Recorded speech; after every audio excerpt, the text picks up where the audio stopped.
Hi everybody, Andrew Champagne here, and we'll get to this week's episode of Champagne and J.D. with special guest Joe Nevills in just a moment.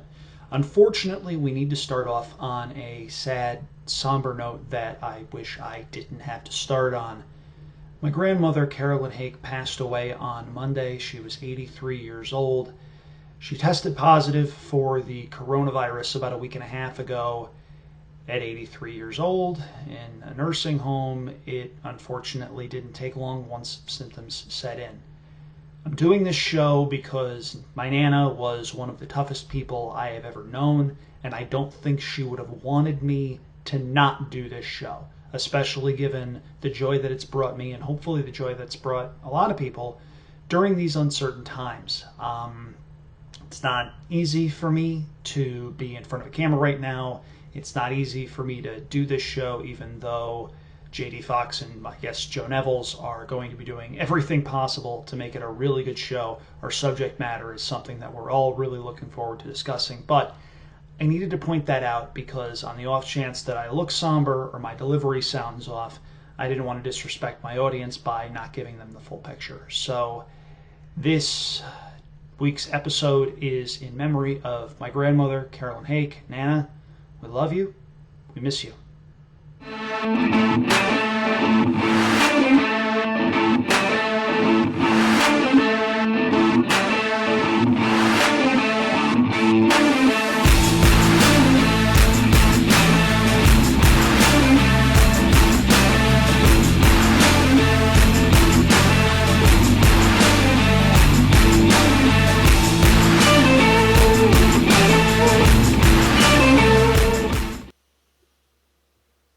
Hi, everybody, and welcome to this week's edition of Champagne and J.D. He's J.D. I'm Andrew Champagne, in desperate need of a haircut, and we've got a very special guest this week. He needs no introduction, but because this is just the kind of guy I am, I'm giving him one anyway. You know him from the Pollock Report, from the Daily Racing Forum, from his blog, The Michigan Bred Claimer. He aims to be the most electrifying man in all of turf riding. However, he's only the second or third most electrifying turf rider in his house.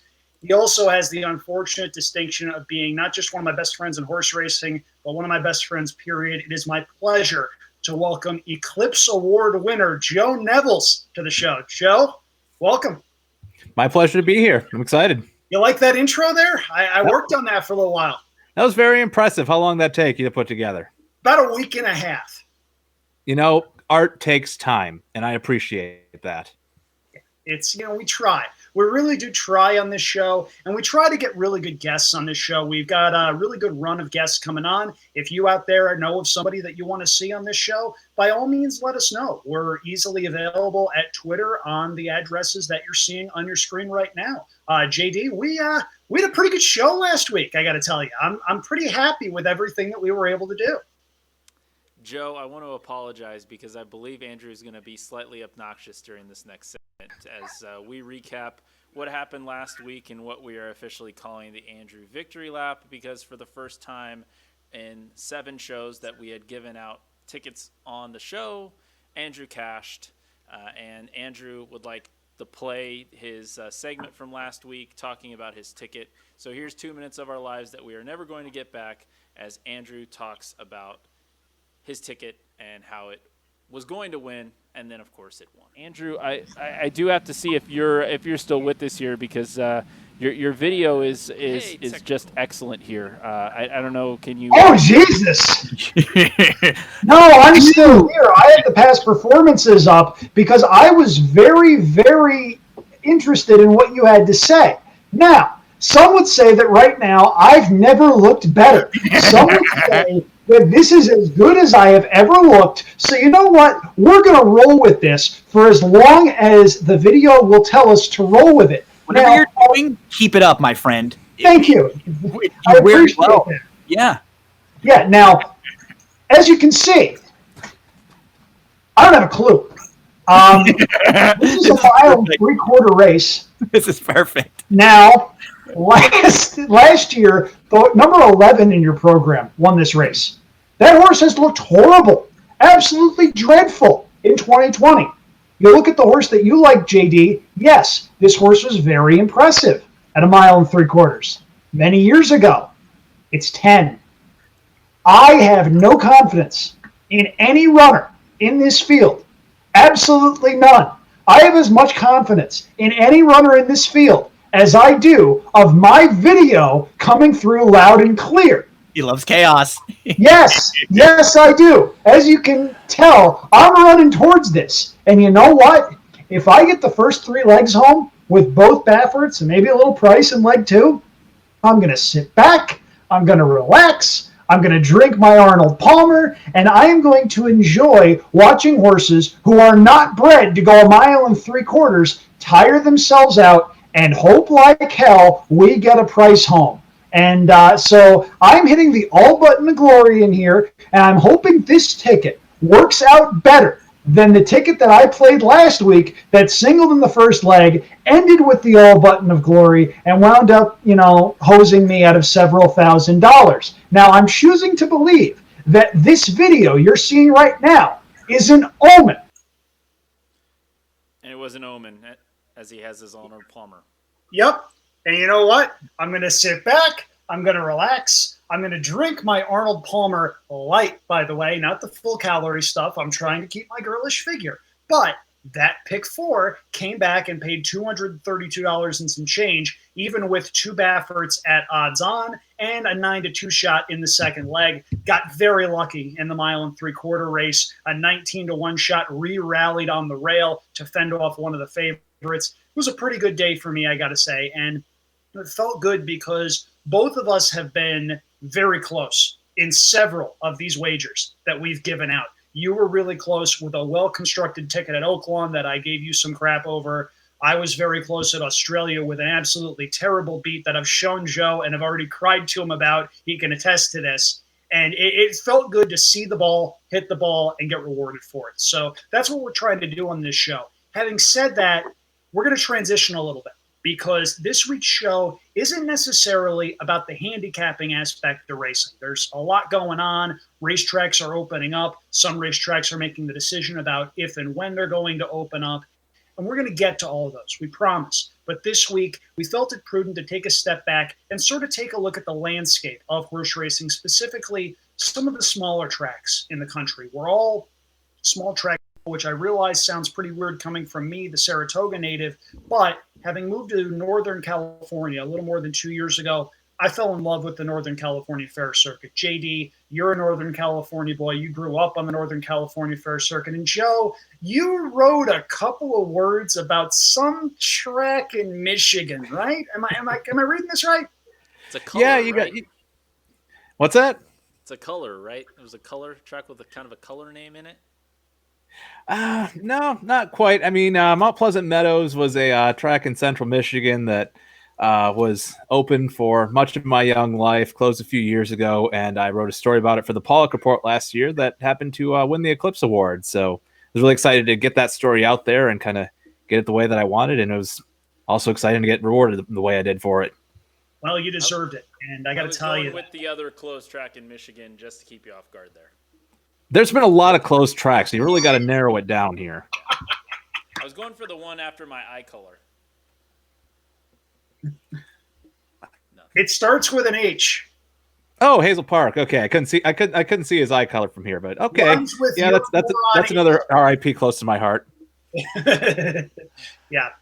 It's at any rate, though, we wanted to take a step back and we wanted to chat a little bit about this because this is a topic that is dear to all of our hearts. Obviously, the pandemic has had a lot of effects on everybody around the country, specifically on smaller businesses, not just racetracks, but smaller businesses who are in real jeopardy. And you look at the horse racing industry, obviously, it's not exactly an industry that many would say is thriving right now. And it's a case where smaller tracks are in a really tricky position. And some tracks are reopening. Tracks are announcing plans to reopen, including a lot of the bigger ones. Santa Anita has announced a plan to reopen. Belmont is working on a plan to reopen. Maryland tracks are working on a plan to reopen. Everyone's working on something. But JD, what's caught your eye lately?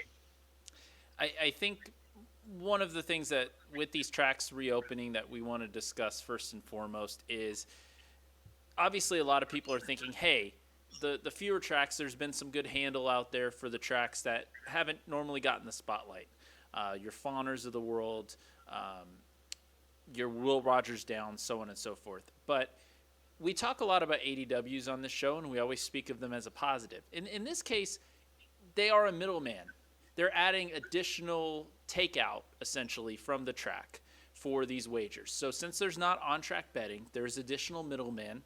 The tracks are making less off of the handle, even if it's record handle, than they would in a normal circumstances when they have on-track handle, they have concessions, they have admissions fees, they're charging for programs, all of these things. So as more tracks reopen and don't reopen to the public, really the question as an industry that we have that I want to pose to you guys is, given the climate, is more tracks opening necessarily a good thing for the racing world right now?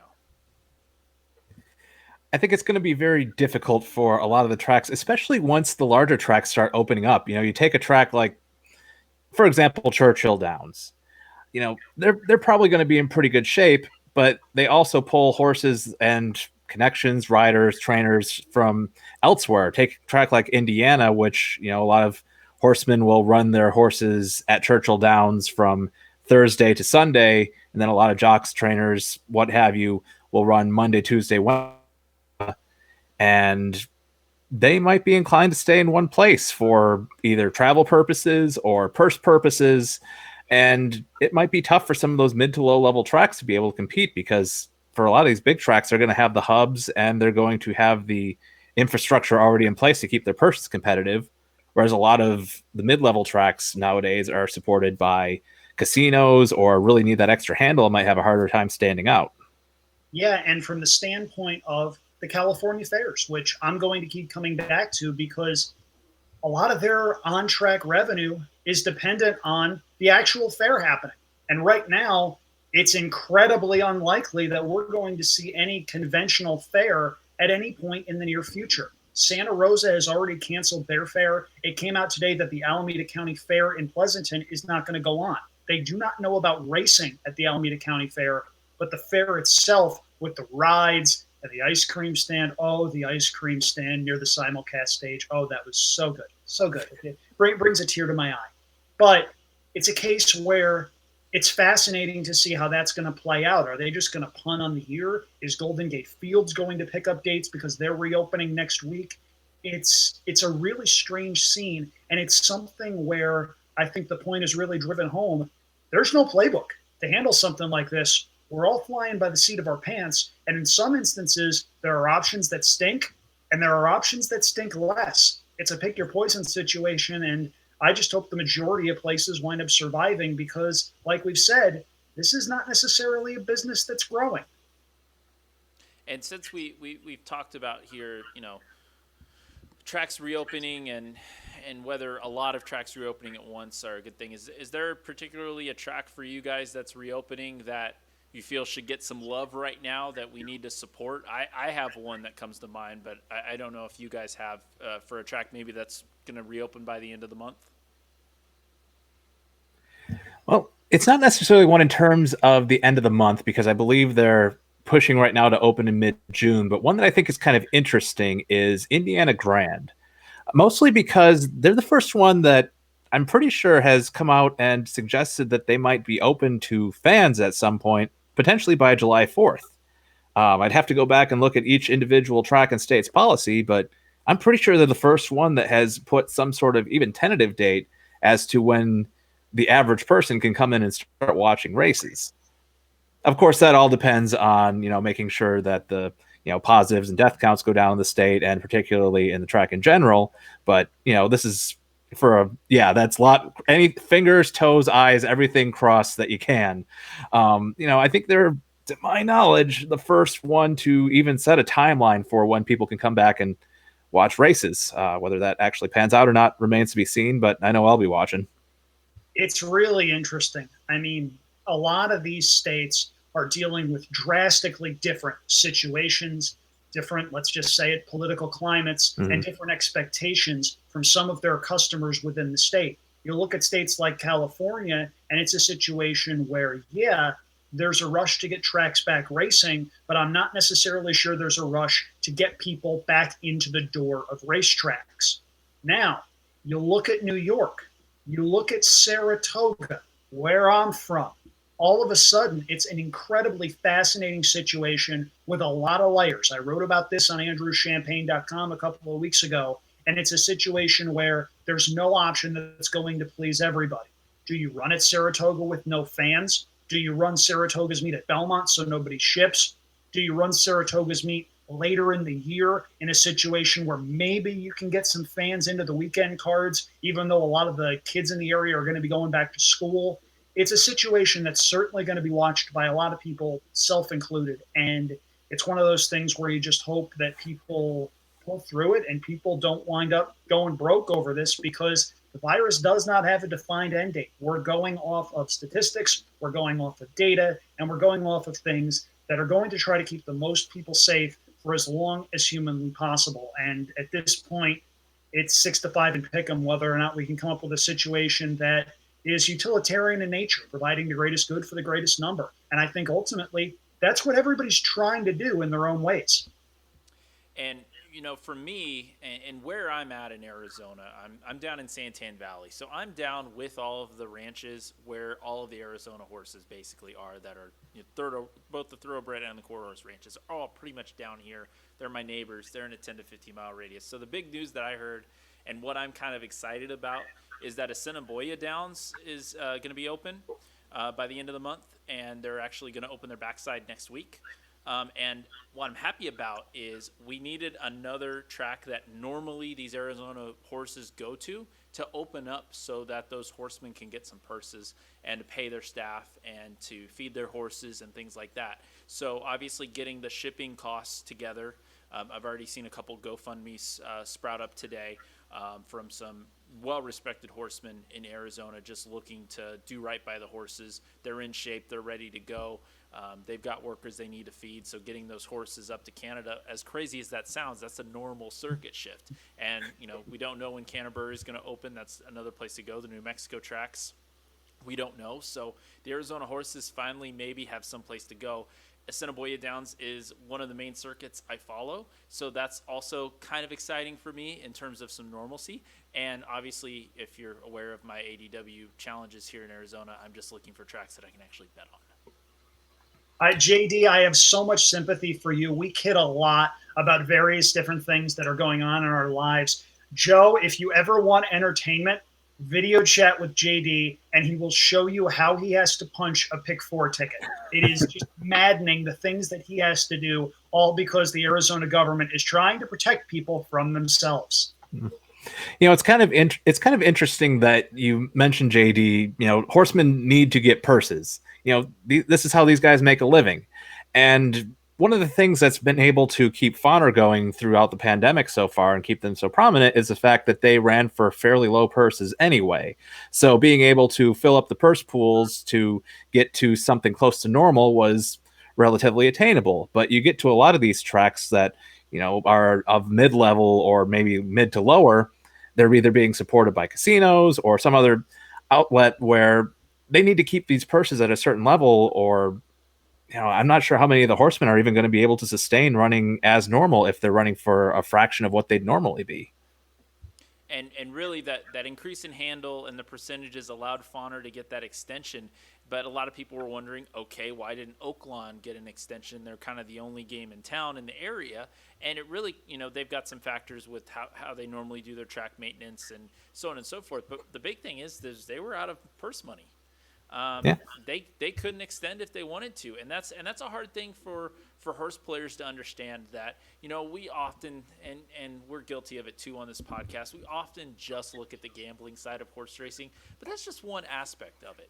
And being able to have those purses and have those horses and trainers on the backside be well fed, and have the staff that are needed, and to pay the grooms and the hot walkers and all of those fine folks. I mean, it is a business at the end of the day, so they need to go where the purse money is.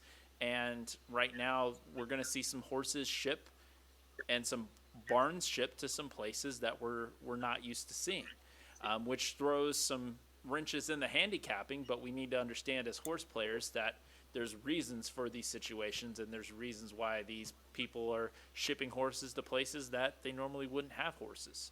And this is one of the reasons, before you go on, JD, this is one of the reasons why I was really excited to get Joe on the show, because Joe's family has been in the game for a while at that level to where sometimes you need to make really tough decisions. And it's not an easy thing to do when you're juggling, okay, what's best for the horse versus what's best for my bottom line? How can I keep sustaining myself? It's not an easy dance. And that's a large reason why we're seeing some trainers who have been very successful. You look at Kieran McLaughlin, you look at David Carroll, who's now working for Mark Cassie.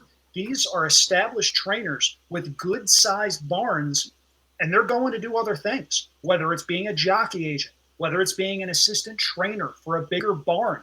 We're going to, I think, see a lot of moves like that at some point, simply because from a numbers standpoint, it just becomes unfeasible if you don't know the right people, if you don't have the right clients, or in some cases, if your owners just say, I don't have the money, I need to downsize. It winds up being a situation that's very tough for a lot of different people. And that's not a perspective, JD, that the two of us have. We're gamblers. We want to see names in the program. We want to see running lines, and we want to see the game succeed. But as far as taking care of a horse, I would have absolutely no idea where to start. And as I've said to Joe many times, me getting on a horse would just be high comedy, because the only person my size that's ever looked good on a horse is John Wayne, and I'm not touching that.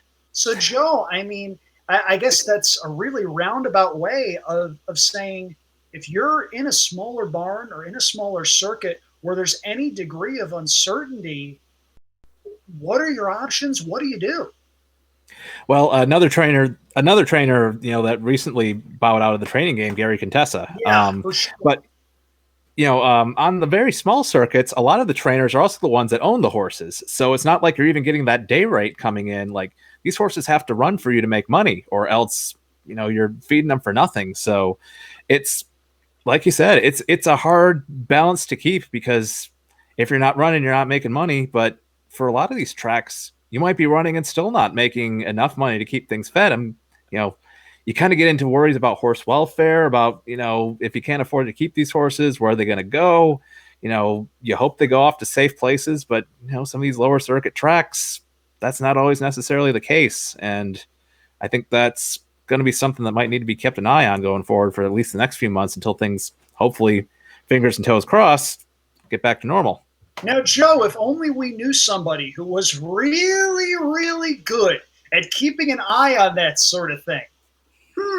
Who would both of us wind up knowing? Now, that's a screenshot for you, the three of us with our imaginary beards. Joe actually kind of sort of has a beard. JD just sort of looks like he hasn't shaved in a couple of days. But, yeah, kidding aside, Joe's wife, Natalie, fantastic writer, even better human being, and somebody that's had to put up with our shenanigans on multiple occasions. Unfortunately, coronavirus putting a stop on my planned trip to Kentucky, but rest assured, I will be headed to Kentucky, and I will take that Totopoly Championship belt off of you, Joe Nevills.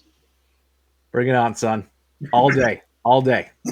Anyway, going back to our conversation here, we're talking about smaller tracks and the best ways that we can potentially try to support them. Obviously, from JD and my standpoint, the way we support them at the betting windows. But it's also a case of, okay, some of these tracks, maybe they've got 5 or 6 horse fields. Maybe the pools are small. Maybe it's a situation where the wagering options just aren't as appealing for any number of reasons. Maybe it's a case where it's dominated by only a couple of trainers. There's a lot to consider here, and I think it's going to be very interesting seeing how horsemen, seeing how handicappers, seeing how racetracks adjust to whatever the new normal is. And I'm going to be interested too, again, looking into the future, even going to next year. So many people paid attention to Fauner Park this year, or Will Rogers Downs, that never would have given the track a second thought before. I can't imagine that it's going to be 100% retention rate when we're looking at the 2021 Fauner Park meet, 2021 Will Rogers meet. But, I'm curious if there are going to be some population of horse players that do come back to some degree, even if it's for the forced payout days for the what's it called? Their pick 5 they have, their jackpot wager. I forget the name of it, which is a shame because I've been tweeting a lot about it lately and I'm just blanking on it. But,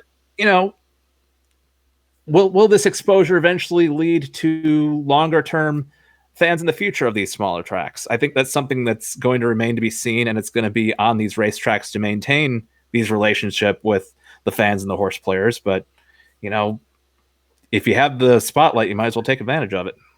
Yeah, and really, you have to look at Fawner Park as well. I mean, Chris Katulak knows what he's doing. He's been on every side of the game. So he also positioned the track very positively a few ways to make a lot of that happen. So I do think he should get a lion's share of credit in terms of what was happening at Fawner Park, because it people weren't betting it solely because it was the only game in town. They were also, ramping things up and ramping promotions up and, trying to get people involved. And Will Rogers Downs has been interesting because I think if you want to see a 5-digit payoff in a pick 4 or pick 5, they've been pretty consistently cranking them out. So, but yeah, smaller tracks, smaller circuits, how do we keep them open? I mean, it's a tough question because at these smaller tracks, I mean, you look at things that have high margins. I mean, beer sales and concession sales go a long way. Ticket sales go a long way. Program sales, touts selling at the program stands. I mean, all of these things bring in money for the track in various ways, and they're all things that are off the table right now. Yeah, even interstate, off-track betting, Nebraska in particular, they rely on their outposts in Omaha and Lincoln, which are their 2 biggest cities, to bring in purse revenue for, Fawner Park and Columbus and the other tracks. And those are just now starting to reopen. So that's money that wasn't coming in. And it is the Dinsdale late pick 5. I finally thought about it, wanted to make sure I got that out so I didn't completely blank. But, it's a lot of different factors. It's, we're fortunate that we have the ability to watch and play these races, but it's definitely, they've got the biggest spotlight they've ever had, biggest handles they've ever had, but this is not easy for them. No, it's not easy for anybody. I mean, you look at Fawner, you look at Will Rogers Downs, and also from a profit standpoint, how the heck are they going to match this next year? You'll look at a bean counter looking at this, and imagine them in a board meeting next year saying, we were off 40%, da-da-da-da-da-da. If that person's not a racing person, heaven help the person that has to explain why that happened.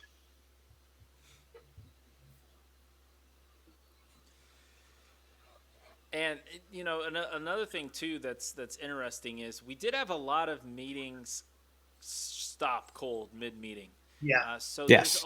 there's a lot of interesting situations going back to the state levels and some of these racing boards that have this purse money that was assigned to this, and how do we properly spend that money? Is it something we can pay back down to the backside to make sure the horses are fed? Does it get, hidden away in an account for next year? I mean, I've seen if you do some real, local news digging on some of these small circuits, I mean, that's been as big a story as anything right now is we stopped down mid-meeting.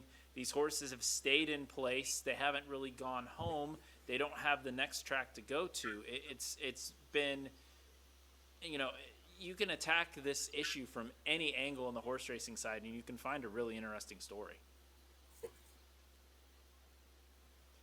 And yeah, it's one of those things where, sorry to interrupt, but there's so many angles. And in our current media culture, it certainly seems as though unless you have a big, sexy headline, nobody cares. This isn't the big, sexy headline type of story. This is peeling back an onion. This is, backstretch workers need to be supported. Horse aftercare needs to be supported. There's all this money and nobody's knowing where it's going to go. There's so much to consider. And it's one of those things where the people that are in charge, I do not envy them, because they're going to have to make a decision that ultimately ticks somebody off. And that's not a decision that I think they signed up for when they took the job. Nobody thought something like this was ever going to happen even 4 or 5 months ago. JD, Joe, if I had told you 4 or 5 months ago, hey, in March, the entire world is going to stop, what would your reactions have been? I would ask you where the bomb went off. Logical. JD, your turn. I was going to say pretty much the exact same thing. Who got nuked? What type of chemical warfare was done? Yeah. Before, we're going to end on some stories and some happier notes here. But the one other thing that we haven't Thank goodness. The one other thing we haven't touched on, and I haven't heard really anybody in the industry touch on, and I want to get your guys' opinion. It's not something we discussed. It's not in the rundown. But what's going to happen at these horse sales, these horse and training sales coming up here over the next 6 to 8 months, when they get to the point where they can have these sales again? Obviously, the super bred high-end horses, they're still going to go someplace. But those outfits that survive on getting those $6,000, $8,000, $10,000 sales, are they going to be able to survive? And is anybody around in those lower lengths to actually take a run at those horses? Are we going to have just a whole bunch of horses that don't sell and don't have anywhere to go?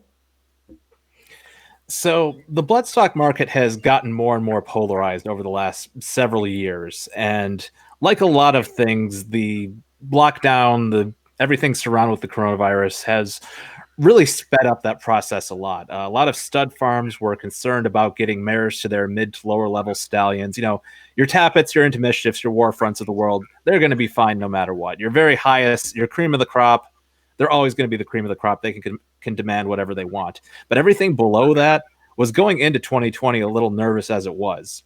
And now you add some market instability to that, and it's been even tougher sledding just getting stallions booked to mares. We've had one 2-year-old sale this year. That was in March, right before things really started to clamp down. People were already concerned about coronavirus spreading, and the numbers were down quite a bit. The thing is, though, buying into a thoroughbred is a long-term investment. Even a 2-year-old, which you're kind of expected to win now, you're really expecting to buy this horse and win the Kentucky Derby next year. So you have a year to figure things out. So I think there are going to be a lot of horses that are purchased at very reasonable prices that are going to look like very smart buys next year. What's going to be interesting is the yearling market going into the broodmare market next year, or even into the summer and fall, and seeing those are really more the market barometers, more than 2-year-old sales. And Fasig-Tipton has moved their sales into September. So we're going to know a lot about the market by the end of September. And that's going to educate what the broodmare market does in November. We could see a lot of operations try to disperse their mares a little bit. And that gets into your discussion about what happens with these bottom end horses. There might not be buyers for them, or there might be people who are looking to buy low on the hope that perhaps the market rebounds pretty quickly, purses get back to normal pretty quickly, and all of a sudden I've got a killer broodmare band. We're in such, to borrow a line from every single commercial on television right now, we live in uncertain times. And it would be irresponsible to make any kind of real prediction as to what the bloodstock market's going to look like a month from now, 3 months from now, 6 months, a year. But at some point, someone is going to be rewarded for being forward thinking on this. And some people are going to get shaken out of the business. It happens with every downturn in the market. Stay tuned. Joe, is there any truth to the rumor that you are about to run for mayor of Georgetown, Kentucky? No, I'm actually good friends with the family of the mayor, so that would be a bad idea on my part. At any rate, though, again, there were a lot of reasons we wanted you on this show, and it's answers like that we just that's stuff that it's inside baseball, and I think it's something that a lot of people are curious about, but very few people are willing to say we have no idea. That's another thing that's going on in the world right now. The value of the words "I don't know" has never been higher, and very few people want to use those words. Gee, sounds like a column somebody should write. Oh, wait, I already did. At any rate, as JD mentioned before we veered off into something that's incredibly interesting and substantial, and something that we might have to have Joe back on the show in September to talk about, we want to end the show on a positive note because there are a lot of things that we've seen, that we've been through at some of these smaller tracks or the tracks that we grew up at that in some cases shaped the way that we see the game. Now, in some cases, some people might say it's a bad idea if you don't like one of the three of us, but everybody has a story like that of something they've seen, something they've experienced, something that's helped them either fall in love with the game or something that piqued our curiosity a little bit to where we got further down that road. And JD, since this was one of the things that you really wanted to talk about, you go first. No pressure at all. I mean, None whatsoever. Joe has a photo presentation we're going to show and everything, but sure, we'll start with me, no problem. We got to set the bar low for our guest. Come on. Did your mom not teach you about being hospitable to guests? It's very, very, very true. Points well taken, Andrew. So obviously, as Andrew mentioned at the start of the show, I really grew up on the California Fair Circuit and, really Stockton, probably the lowest rung of that circuit. You can find some very famous horses that may have ran once in Stockton if you look back 20 years ago, but those were few and far between. But what always stood out to me about that circuit, and mind you, it was time and place. I mean, we're talking about late 80s into the early 90s, even into the early 2000s. This was when horse racing was still a big deal, along with the county fair. And we're talking about a small county fair track that would never get any love in today's simulcasting universe, but was consistently putting out 7, 8, 9,000 people in the seats in a big grandstand, and using the most modern technology at the time in automated wagering machines and people punching tickets. And I remember way before I was legally allowed to gamble in the state of California. I remember probably I was 7 when I cashed my first win ticket through my parents. I was probably 9 when I cashed my first exacta, because one meet I just played exactas as I was learning how to do things. And then I think I was 11 or 12, I can't remember which, when the pick 3 came. And this is just at the time. Just think of, there was a time in my life, and I'm not that old, but there was a time when a multi-race wager outside of a double, and you only got one double a card. It's not like rolling doubles that we see today. A pick 3 was a big deal. So then I wasted a lot of youth money on trying to figure out a pick 3, and everybody else was figuring it out with me. So I don't think anybody did particularly well. There was some person who figured it out early who was probably making loads and loads of cash. But I just remember, and I think Joe can really touch on this, I just remember that because it was such a small circuit, it was the same people every year. It was the same, not just trainers and jockeys, but it was the same assistant trainers. It was the same hot walkers. It was the same thing. So, you go down and you can build a relationship. If you're the young, interested kid that's there every year, some people are going to take a shine to you. If you're the first in line pushing through to get a good look in the paddock at the horses, you end up meeting a guy or two that would give you, a little something if they knew that this was a long shot that, is going to run a little bit. And building those type of relationships, as degenerate as it sounds, as someone who was not of age to gamble, is one of my fondest memories at the track. And there's a couple people that, I ran into years later that I remembered. I mean, there's a guy that remembers me right now that works at Turf Paradise, that remembers me from the California Fair Circuit when I was a little kid, and he's probably in his late 50s hot walking now, but he remembers me. And that's just crazy when you think about it. And those are the relationships you can really build at the small track, and why I love that I kind of started at a small track and didn't start at Belmont and Saratoga and so forth. Do we want Joe to go next, or do we want to go the build things up for the Barbara Livingston of Mount Pleasant Meadows route? Well, I actually have 2 stories, so why don't I tell one now? Andrew, you can go, and then I can come back with the grand finale. All right, that sounds good, but I got to tell you, the grand finale had better be really, really good. I think I've got one for you. Don't you worry. All right, sounds good. So the setup, just to go off of JD's point, it's absolutely true that, coming up in a small track, it feels like you have a secret language with the people that came up in the same situation as you. You went through the same struggles, you went through the same trials and tribulations, and you have such proximity with these people that you can't not share something with them. That being said, being from a small track like Mount Pleasant Meadows, now a little background. Mount Pleasant Meadows was a 4-furlong oval on the Isabella County Fairgrounds that did not run during the fair itself. In fact, it took a 2-week hiatus during the middle of the summer because we needed the grandstands for concerts, rodeos, demolition derbies. Yes, on the racing surface. Yes, I cringed every time.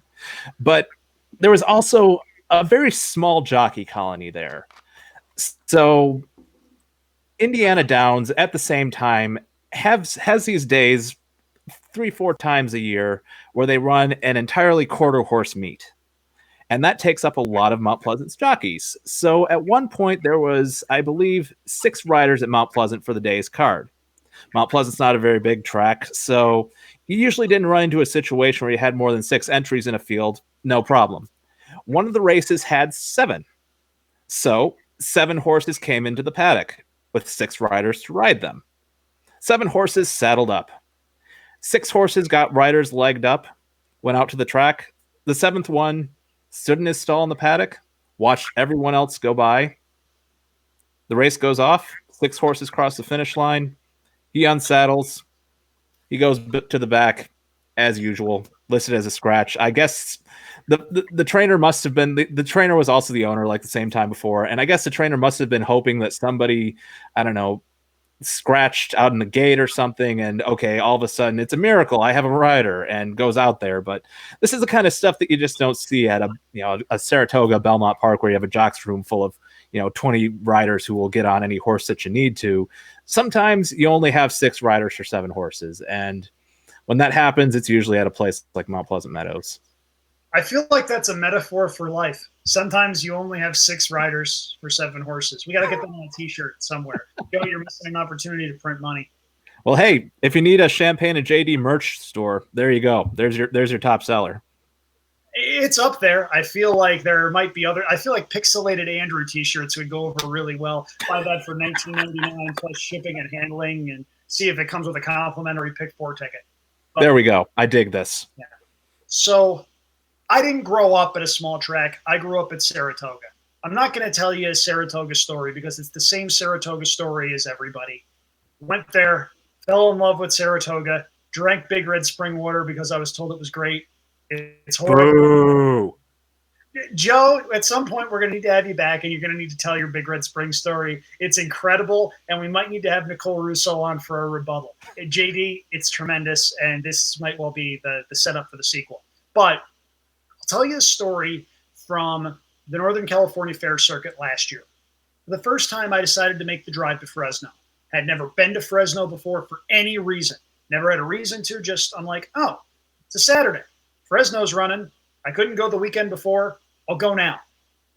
It was one of their big racing days of the year. They ran the Bulldog Stakes, and it actually got a really good field with a couple of Southern California runners and a Jonathan Wong trainee by the name of Muggeritz. Muggeritz won 4 or 5 stakes races last year, and the race was over 5 strides out of the gate. Horse jumped out to an easy lead, never looked back.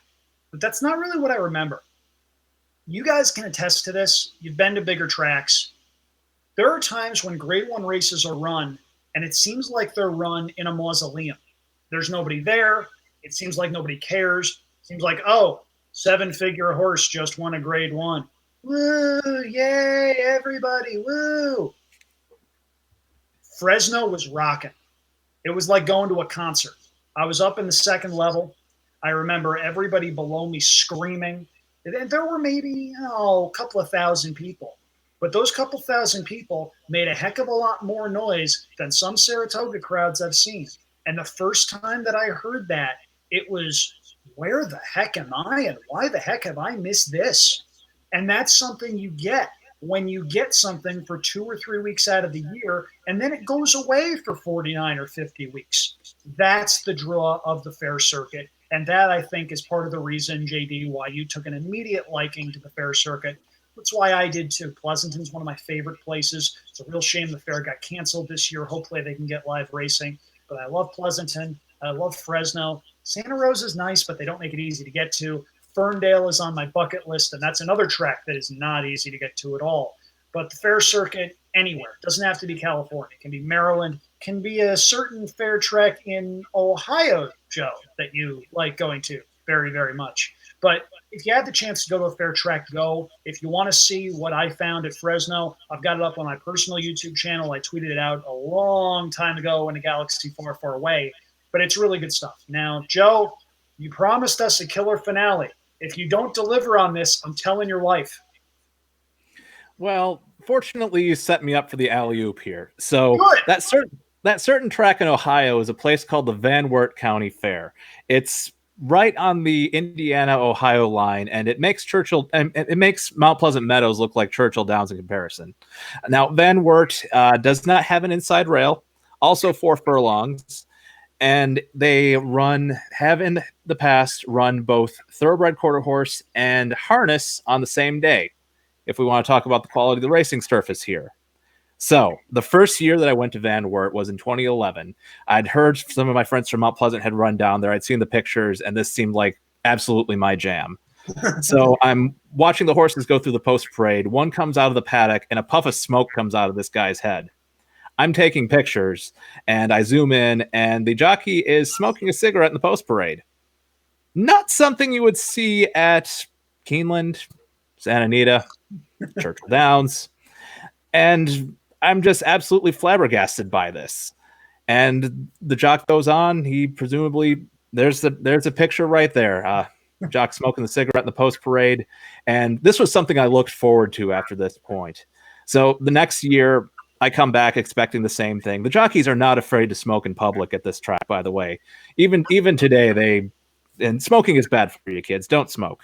But this is just something that completely floored me. The very next year, I'm waiting for the jockey to come out of the post parade. I see the puff of smoke come out of his head, and I'm ready for him this time. I've got my camera all lined up. I'm ready to shoot my future Eclipse Award winning picture. I have him in the frame, and then my camera dies. It dies dead. This isn't just like batteries are dead, I need to recharge it. Like, my camera was in the ground at this point. And Van Wert comes but once a year, Labor Day, every single year. And I was without my camera during my one shining moment, and that was a bummer, but I got to see something that most people don't get to see. Another fun fact about the Van Wert County Fair and jockeys: every winning rider gets a gift certificate to the Texas Tenderloin stand behind the grandstand, because that's exactly what you want after you win a race as a jockey, is the most unhealthy thing at a Ohio county fair. Hey, if you're going to go to a fair, you have to be prepared to eat fair food. That's just one of those unwritten rules. And if jockeys don't like it, there's another track down the road. Well, that's great. Another track down the road. That does remind me of one last Stockton story. I know we were going to end on Joe's. I don't know if you guys are aware of a certain Doug O'Neill trainee, really one of the most important horses in his barn. A horse by the name of Lava Man. Yeah. Heard of him. Okay. What you may not know is Lava Man's first career start was at Stockton. And it was in a 12-5 maiden claimer. And Lava Man finished 4th in that race and earned a Beyer speed figure of 27. Ooh. And after he became a phenomenon, Dick Girardi from the DRF had a very famous quote that I, at the time, about flipped my lid over. And he said that Lava Man did not start his career on the other side of the tracks. He started his career in a place where there are no tracks. Wow. That's quality. And that's to build off of that. If we do want me to have the grand finale, I have another one for you. It's so rewarding. I like this. I don't have to tell stories. I don't have to force conversation. This is great. Go right ahead. So it's so rewarding to see one of the horses that starts at one of these small tracks. They become one of your guys. And when they go on to do something big, it just becomes that much more special. And I would be remiss if I didn't spend this time talking about my favorite Arabian of all time, Quick and Rich. Now, this is a horse that started at Mount Pleasant Meadows. He's an Arabian racehorse, and he won a $7,000 maiden special weight in front of maybe 100 people. Like, I could plausibly go around and high five everyone in the grandstand afterward.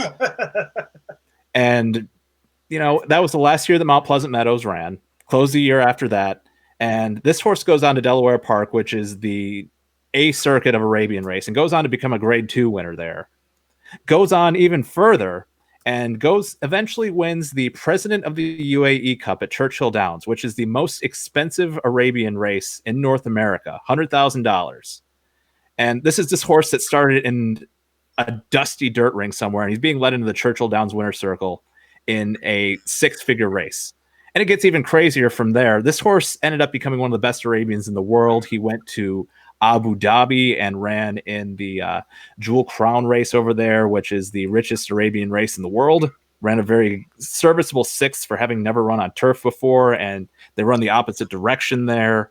And he's just been the kind of horse that you really find inspiring, that, you know, myself being a kid from Michigan who, you know, aspires to become the most electrifying man in turf riding, watching this, you know, horse from Michigan become the most electrifying horse in Arabian racing and beyond is really something cool to watch. And you always like to see those horses carry the flag for you. Oh, that's great. That's freaking fantastic. And yeah, as mentioned, you were 1 to 5 to bring up Quick and Rich. Once again, I align my pockets. Life is great. Anyway, for this week's edition of Champagne and JD, big thank you to Joe Nevills. As mentioned, one of my best friends in the game. Joe, in case people have been living under a rock, where can people find you? Well, you can find me on the Pollock Report. I'm the bloodstock editor there, so I'm primarily writing about breeding, sales, stallions, things of that nature. Also known for my haiku handicapper segment. Hopefully that comes back for the Triple Crown. I can be found on Twitter at Joe_Nevills, as you can see below my name here. That's my professional account. If you want more random things, perhaps some things about professional wrestling or observations on life in general, you're going to want don't want that now, but you're going to want Am I Bred Claimer. Also, my Instagram is Am I Bred Claimer. I post a lot of pictures of cats. Hey, you know, cats are models and jerks, but mostly models, kind of jerks. Depends on the day, really. What were the odds on him bringing up professional wrestling? Was that 2 to 5, or where were you at, Andrew? It drifted up to 4 to 5 in late wagering, so you got a couple extra cents out of it there. We're like MJF and Sean Spears, just gambling on random things. I think I got a hangnail, but I think I'll be okay to come back next week. On a serious note, though, JD, Joe, thank you both very much. As I mentioned at the top of the show, this has been a really lousy week for a lot of different reasons, and doing this show on Thursdays, it provides a little bit of fun in a very uncertain time, and it has been for a very long time, and it's been a time that's been very unkind to a lot of people. So thank you both very much. Joe, I know you're on East Coast time. It's late for you. Thank you so very much for coming on, sharing some of your insights, sharing some stories. This was a lot of fun, man. My pleasure. I am very tired. Yeah, I mean, that's most of us, but you're tired for a different reason than most of us. Most of us are just fatigued by the wash, rinse, tumble dry of life, whereas you're just tired because it's after midnight on the East Coast, and your wife is going to kill you if you don't get to sleep because your cat is going to need your cat's breakfast at about 5:30 in the morning. You know her too well. The cat. I'm just saying, you know, your cat probably communicates with my cat in some weird way. And JD, meanwhile, is just sitting back laughing here because, you know, he enjoys laughing at our shared misery. Well, at any rate, that seems like as good a time as any to sign off. For our special guest, Joe Nevills and JD Fox, I'm Andrew Champagne. Thanks very much for watching this edition of Champagne and JD. And JD, I hope you don't mind, but I'm going to take this one. Go right ahead. Stay off the beaches.